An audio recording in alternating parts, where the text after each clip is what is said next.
This game is Okay. so sweet. Like, Yeah. I have no clue what I'm doing, but I'm already, like, pogging. So I've Shut heard up! parroted. Am I allowed to Everybody, say stuff shut like up! that? Hi, I'm Ronald, the rules lawyer, and welcome everybody joining me live. So most of the folks here today I actually met through my after-school program. I taught a middle school after-school class, teaching people first Pathfinder First Edition, then D&D Fifth Edition, and in the last year before COVID hit, it was also Pathfinder Second, also Starfinder. And I met them that way, and we've been continuing to game together since. And we're going to be looking at D&D 4th edition, which is the edition that is infamous, supposedly the bad edition, quote unquote. I was under that view also myself when I started playing TTRPGs in 2010, and I went with Pathfinder First Edition at the time, and also my after-school class was purely Pathfinder First Edition. We never had D&D Fourth Edition in my after-school class. But now that I, after several years of GMing that, there are parts of it that, put some work on the GM, and I came to really like Pathfinder Second Edition, which addresses some of the issues. I think now it has also increased my interest in D&D 4th Edition when I found out that Pathfinder 2nd incorporated a lot of what D&D 4th Edition innovated, and even had some of the designers on board. I'm Zach. I think I met Ronald back in 8th grade at the after school program for just 1 year of it. Some of my friends did it, and I realized that I really like kind of, going at the mathy area of character building, just min and maxing, all that stuff. My name's Brendan. I know Ronald as a consumer of his content and a member of his Discord. Mostly playing 3.5 and Pathfinder 1. 5e started blowing up, and I was a early advocate of it because I just love the hobby so much, and I thought of it as a really good on-ramp, and I thought that eventually Wizards would release, advanced books or something that give me all the nuts and bolts that I was missing from 3rd edition. That just never happened. And then when I started DMing it, it became a nightmare, and I was like, oh, I really want something different. And it was about that time that Pathfinder 2 came out, and I've been forever GMing it ever since. I just listened to everything I was told, which was all the negative stuff. It's too video gamey, it's blah, blah, blah, it's this and that. My name's Nate. I joined the Guild After School program when I was in 6th grade. So that would have been the 2013-2014 school year. I think it was even more fun, the weekend campaigns. I love playing tanks. Tanks are amazing. That's probably my biggest gripe with Pathfinder 2nd Edition is that they have not brought back the Stalwart Defender. I still consider myself a diehard Pathfinder 1 fan, although I do enjoy Pathfinder 2 as well. What have you heard of 4th Edition? I heard it was the reason that Pathfinder came to prominence, because 4th Edition was so bad that people wanted any alternative. People kept using 3.5. I'm Raul. I got into tabletop role-playing games from the Guild a few years later than Nate, and I'm really excited for 4E, mostly because I've heard literally every possible opinion about it from, it's fantastic. It's the basis of everything that's good about Pathfinder 2 to it's the worst edition of any role-playing game ever. It's Satan. So, exactly. Yeah. So I'm really interested It's the to hear- Necronomicon. That makes it sound cooler. Okay, Sean. I was at a computer summer camp, and we played a dumbed-down version of D&D that was probably closer to Dungeon World in terms of actual mechanics. I was in late middle school, early high school. After 4 years of running D&D 5e, I came to a point where I was like, I cannot keep on doing this anymore. So I started researching other systems, and that's where I found you, Ronald, and your videos debunking all the bad stuff about Pathfinder 2. So then I followed you for a while. Then I joined the server, started participating very heavily in the server. I heard two different things about D&D 4th. When I was in the 5e scene, it was like, oh yeah, that's the overcome kid game we don't talk about. It wasn't until I got into the Pathfinder scene where people started saying, but it had some really interesting ideas. It was just too gamey. And I'll add, Sean's been my first nerd on the server. He has been my co-admin, essentially making everything possible. So I sent everybody my PDF of the Player's Handbook 1 and Player's Handbook 2. I gave everybody a link to this Google Sheet where you go to the link, and the link's in the video description. You can copy it yourself, and it auto-populates things. Here is this list of character creation steps. And anyone who's played a few RPGs knows you don't start with your race. You want to start with what class you want to be. Of course, yeah. Yeah. Why do you start from the point your character is born? I'm going to contradict you there because I have frequently decided that I was going to be a dwarf before anything else, and that's what I'm going to do right now. Yeah. And I heard you said you wanted to play a protector defensive type, and I've actually... This is one of the things I've prepared. Am I allowed to say shut something up. like that? Okay. This will be good for... I'm just going to be a little brasher than usual. I'm going to turn Ronald up to 1.1 because we're about to talk about 3.5. roles, and I have a structure. No. Jeez. All right. No. So, Not structure. all right. Because because I'm about to talk about what you want to get into. You want to talk about roles when you talk about D&D 4E. And feel free to interject your thoughts about this. I'm going to read it out loud. Character role. Oh, ooh, I got a new subscriber. Yes, I just need to scream more often, and then I'll get more subscribers. Subscribe, everybody, if you haven't yet. I have not played World of Warcraft, but aren't these terms used in the WoW community? I don't say this as a way to talk badly about it. A lot of people, I mean, for one, and I can't find a source for this. A lot of people, when someone says this was World of Warcraft on paper, assume the person who says that is saying it as an insult to the game. Yep. And their first response is to deny it. However, I don't know where I read this, and I'm a lawyer, not citing sources, but I did read somewhere, I think it was a developer's blog, that yes, they did want to go after in the late 2000s, World of Warcraft was much huger than it is now. And it makes sense from a business standpoint. And there are positive aspects. I mean, there's reasons why they have those roles developed in online games that I would argue are positive.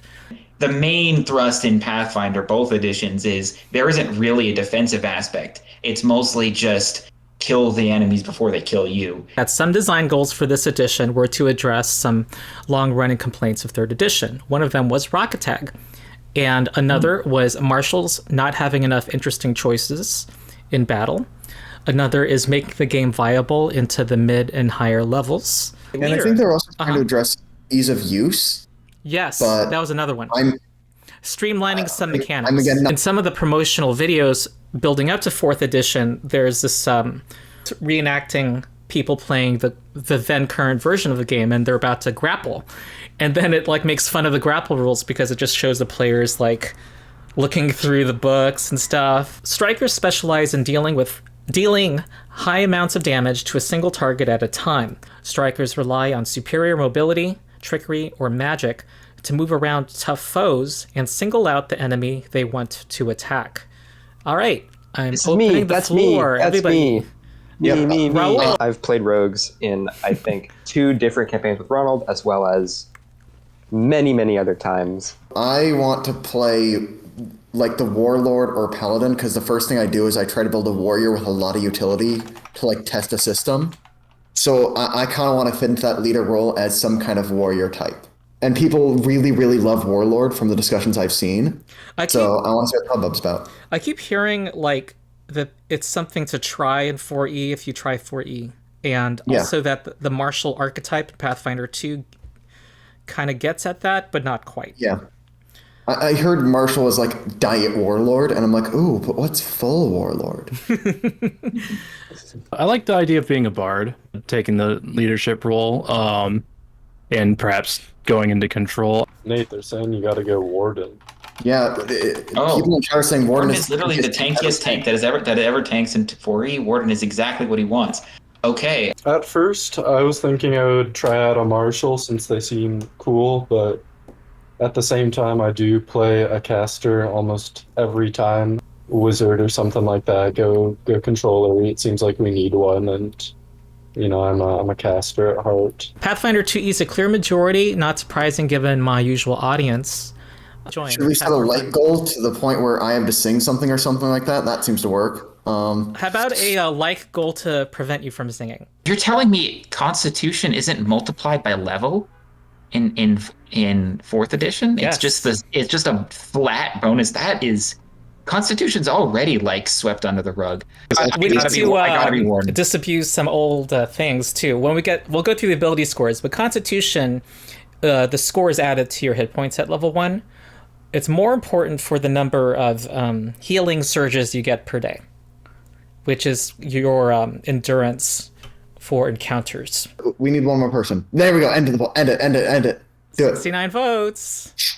Yeah. All There we go. right. All right, Ronald, can you do one more poll for which spellcaster I should play? I'll let chat decide. All right. It has Pathfinder's saving throws of Fortitude, Reflex, and Will. Your Fortitude save is determined by the higher of your Strength or Constitution. Ooh. Ooh. Your Reflex save is determined by the higher of your Dexterity or Intelligence. Ooh. And your Will save is by the higher of your Wisdom or Charisma. At level 1, gets 2 at-will powers, 1 encounter power, so you can use it every encounter, and 1 daily power. And you get 1 feat. The poll is up. Wizard 43%, Invoker 34%, Druid 22%. I know that these PDFs are not the official rules. They get errata'd significantly. Yeah, I heard this And- was one of the first RPGs with patch notes. Yeah, and I have a excerpt of the 140-page errata. I'm gonna find Play every it out of power the you box. See what we choose can and see break. if there's a change to it. I'm looking at Wizard. It'll be interesting to see a classic class, how it's implemented here. Every race, at least the ones I see in the player's handbook, give you a power. Usually an encounter power. It's not just some stats. All right, I think this is more of a work session. It'll be more interesting. I think next week we're going to start with an adventure. And what I was, after talking to the 4E Discord, I think I'm looking at Beyond the Crystal Caves, because I want something that I'm guessing this group wants to kind of just try the combat system. And this is an adventure that goes from level 1 to 3. I'd actually initially thought of just a level 1 super like relatively short one shot, but I don't know. I think if people can like this, it would be nice to level up and see how that changes the game. I hear that the system actually starts to shine at 3 to 5. Oh, there's no chaotic good? Nope. There's That's- only lawful good, because you cannot be chaotic and good according to 4th edition. Yeah, everything Wow. good has to have a lot of Making rules. making a statement there, I see. Fuck this book. Nor can you That's be very interesting. What I wonder how they can't handle that cosmologically. the cosmology changed for 4th edition. People are screaming no. I guess no. they're just going from they're just saying lawful good is extra good and chaotic evil is extra evil, I guess is what they're saying. I think the cosmology changes with 4th edition. A lot of stuff in the lore changes, including the spell plague in Forgotten Realms. Oh yeah, I don't know Where anything basically about the gods die or something in order to explain the magic system changing. I mean, it was a little heavy-handed to make the lore fit the new mechanics. Oh, come on. Paizo literally did like a literal gap to explain to explain why the Starfinder stuff was completely different. Do they have If you want to do they max out have- one stat, you'll have an 18. There's a Megan appearance. Megan wants to sit in my lap. Is there any is everything is every magic item in 4th edition just +2 to stuff, or is there also +1s? Well, our 'Cause- comment here says nope, no boosts besides leveling. Oh, So that's a okay. new thing we are learning about 4E. Someone says no, spells do not boost ability scores. And all the All right. 3E GMs are saying yes. None of that, Okay, wobbly math that goes up and down. No bufforamas before battle. Watch, we're going to go up to 30th level and we're going to look back at It's this. gonna become a main game. Yeah, I'm gonna turn into a 4E channel. Yeah, Nate was right. We should have. 11 con, 18 int. Okay, I got distracted because I'm trying to provide content and I need camera of Megan licking. Does this sheet have con before dex for everybody? It does. Oh my god. And I mean, it makes a little bit more sense, right? Oh in yeah, terms of because they go to your grouping saving things. throw, fortitude Yeah. save. Yes, thank you, Gloomfall. Let me explain how healing surges work. And you get more healing surges per day the higher your Constitution modifier is. So if you have, say, 20 hit points, your healing surge value is 5. In combat, someone correct me if I'm wrong, chat, but you have to spend them as a standard action in combat, unless you're a dwarf. If you're a dwarf, it's a minor action. That's right. Or that's right. spend a 5-minute short rest to spend healing surges, which is what 5e adapts with hit dice. Yes. If anyone in chat is wondering why we're not using D&D Insider, one, I'm a lawyer and we have to stick to not breaking the law, and I want people to interact with the sheet so that they can see the beneath the engine, beneath the hood, how the system works. Another interesting thing about Rogue is that sneak attack is 2d6 for 10 levels. It is 2d6 to 1 strike per round when you have combat advantage against an enemy. I'm unclear on what combat advantage is yet, but I assume it's something you want to have. Yeah. It's interesting to see what things in this 5e emulates and which things 5e does not. Yeah, and I see, like, it's cool. It's like an archaeological dig. I'm seeing stuff that ends up in 5e or in Pathfinder 2e. I have to Look say, at that subtle with a off-white physical tone. book, it feels good. It feels sturdy. It feels like it'll last. Unlike my core rulebook for Pathfinder. No, Yeah, that's part of the spine of the Pathfinder 1 core rulebook falling off is part of the experience. Well, honestly, I think that's a right You attack. have it. Let me read you the errata's sneak attack. Oh, This fun. feature now lets you deal extra damage once per turn instead of once per round. Oh, that's good. That's a strict upgrade. So my Warlord giving you extra damage, which happens for free if you're standing near me, That's good. counts for your sneak attack as a combat advantage. Ooh, listen to these synergies. Does it? So Warlord and Rogue are best friends according to chat. So we have like two of the biggest partners in crime going to be standing next to each other. And combat advantage is kind of like flat-footed. I'm not in Pathfinder 2e. I'm not going to assume it's true in every case, but everybody. I'm sorry, I should have said this to begin with. Every race in the player's handbook, number 1, one of your boosts, one of your ability bonuses, you can choose between 2 abilities. Seeing low light Gloomfall from vision for chat dwarves. says that all defenses are very important, and there are no will saves. You only have a will defense. Yeah, When you have to cast adopt the- Fireball, Zach, you're going to roll a intelligence attack roll against every target, against their reflex defense. Okay. Interesting. That's I like the Pathfinder version better, where it's actually like you cast. It's like throwing a bomb. You throw it, and then people have to get out of the way, as opposed to you having to like aim a splash weapon that doesn't make any sense. So you prefer how it works in D&D 5th edition? I Use prefer this- how it works. I prefer how it works in Pathfinder.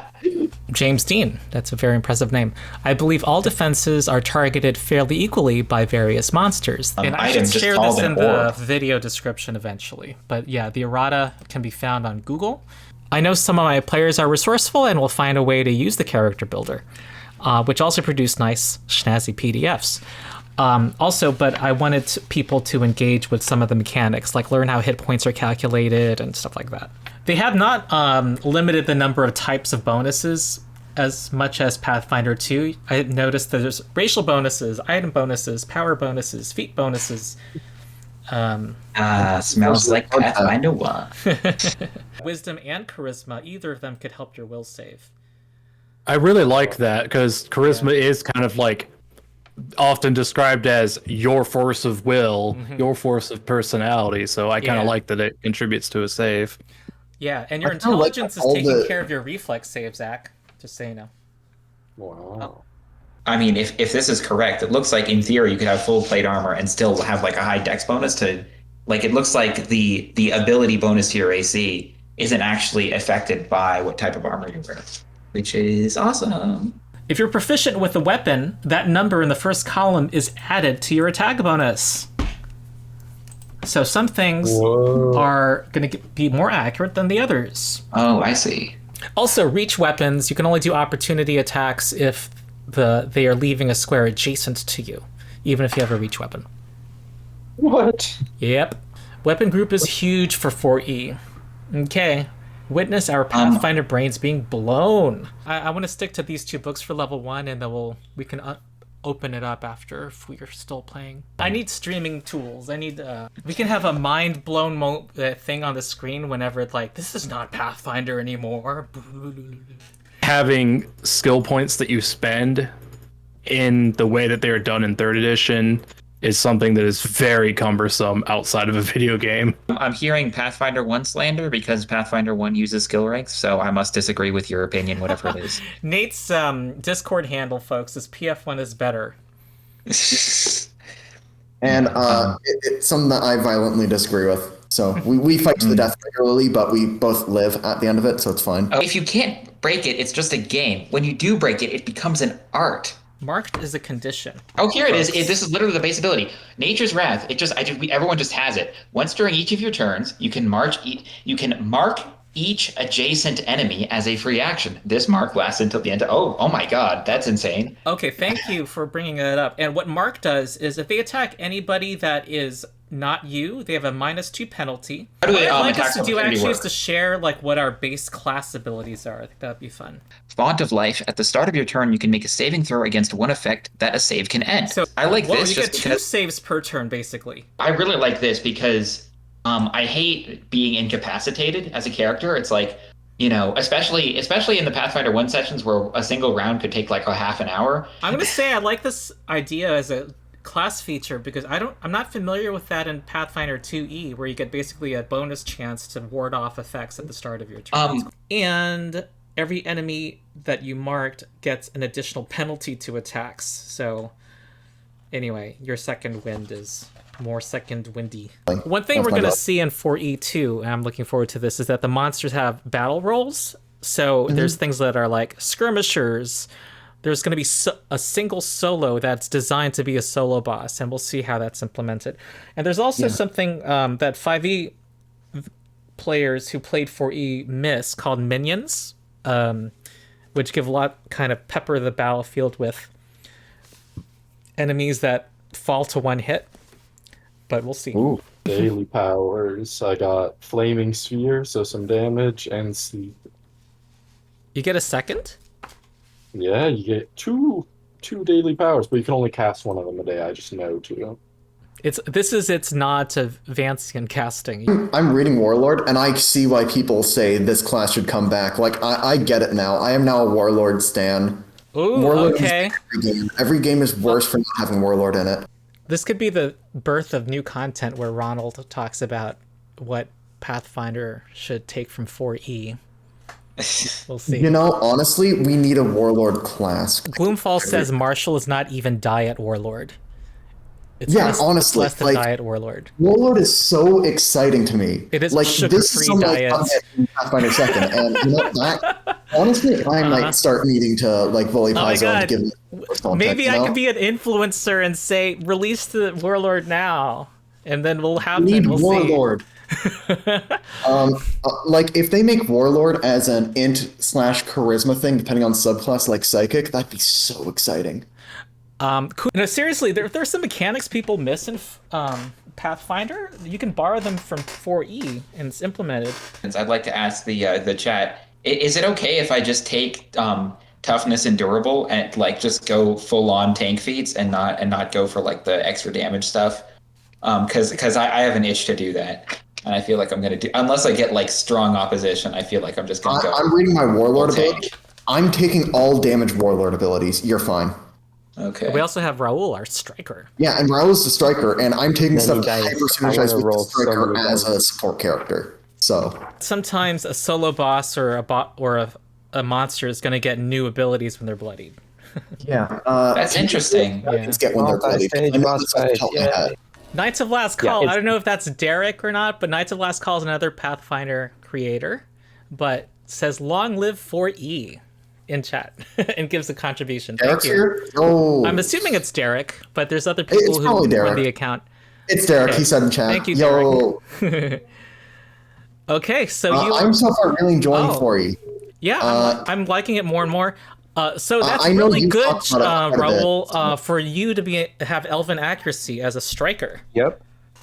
Yep. This I wanna this be feels like hitting. Gloomhaven, where you get to what's that class? The scoundrel. When you're the scoundrel Yeah. and you're trying Yeah, to yeah, it's gonna be all the time. set up a big attack.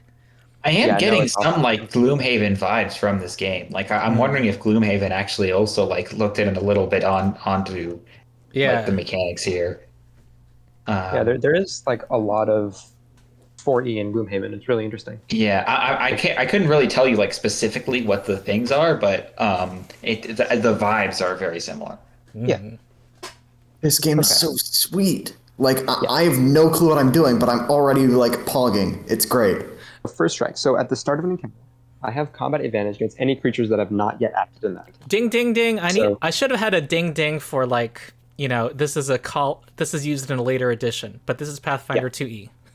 Zach, good, bad thoughts? Some of the stuff I do like, I feel like I'm getting a little bit more spells per day and stuff early on, which is cool. And I like the, I guess, regenerating powers, stuff like encounter and at will powers, where it's not just you used it once and it's done, because definitely, attrition is a spellcaster's main enemy, so I love having stuff that I can use over and over. I came from 3.5 in my brain. That's like the touchstone for D&D for me, and I feel like this did address in a pretty nice way a lot of the issues I had with third edition. Marshals don't get to do much past a certain level in third edition. The skill points. I hate skill points.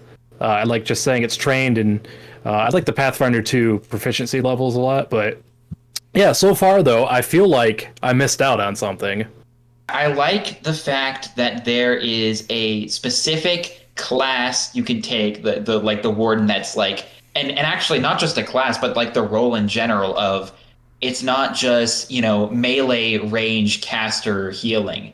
There's also like a specific tactic core to the game of you are protecting other players with your body. Like it's a specific meat shield kind of class. It's a cool experience, like in character creation and low level, just being able to out the gate know a good strategy for doing what I want to do. I feel like the reason why people hate it, why a lot of people hated it, is because it was different. Like that everyone always hates the first edition or the first part in the series that has the new ideas. But then they eventually come around to it and they say, they had a point. Like they were out of line at the time, but they had a point. So I feel like this is kind of like that. My main thing is that I think that there's definitely some powers between classes that feel a little bit similar, but on the whole, I really like the power system and the way that you sort of get a lot of levers to pull as a player to choose your own debuffs and choose what things you have access to. Everything looks really, really cool, actually. I'm spending a lot of time trying to figure out what things here went to live on in 5e or went to live on in Pathfinder 2.